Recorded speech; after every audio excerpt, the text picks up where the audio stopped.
Oh, it's been a long time since I've cried. This is Freeman, and he's been up a tree for 3 days and 2 nights. I haven't drunk for I don't know how long, haven't eaten for I don't know how long, haven't had a good sleep for I don't know how long. We first met him last Tuesday.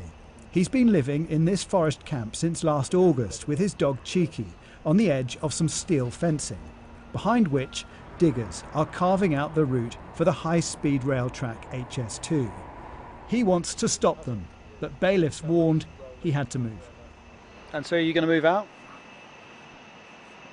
Only if they make me. So they have to what, carry you out or what? They'll have to catch me and then carry me out. Last week, just beyond Freeman's Forest camp in Colne Valley, Uxbridge, a group of protesters were evicted from a field. You're not allowed in, guys. No? No. We're just from Sky News. We just want to come talk to some of the people on the camp. No, sorry. This the first protest site against the rail line, set up in October 2017. Some of the people forced out of here had been there for much of that time. HS2 is a horrendous project that will destroy our nature reserves. It destroys my job. Which Everything is passenger boat in the nature reserves. A week later, we come back to the protest camp.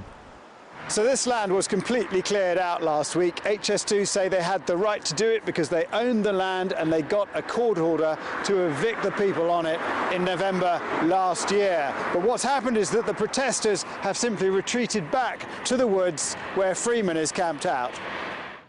Well, I've just been told not to let you in, sir. Yeah, the gentlemen are disputing the fact that they can come in, over.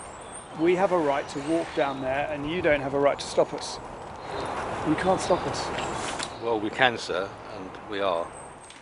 The bailiffs block our entry down the footpath, but we find an alternative route into the camp. And here discovered some of the protesters have been fenced into a new area, while Freeman and one other campaigner have taken to the trees. And how long do you intend to stay up there? As long as possible. The standoff came the day after the Woodland Trust warned that HS2 would damage nearly 700 local wildlife sites and more than 100 ancient woodlands. HS2, though, has proposed creating a green corridor along the route and says there will be no loss of biodiversity. Here, the bailiff's strategy was to block Freeman in, so he couldn't come down for supplies in the night. Then, the following morning, they chased him further up the tree. I had some visitors. There's one there. two. Good morning, he says. Thank you. Eventually, he does come down and gets medical attention. And what's happening now? I've got to go to hospital because I've got hypothermia. Okay. Vision's gone blurred and feet and extremities are numb. HS2 says the land here is legally possessed and protests are costly to the taxpayer and a threat to the safety of the public and their workers. But with more camps like this up the line, this is set to be a recurring problem. Jason Farrell, Sky News.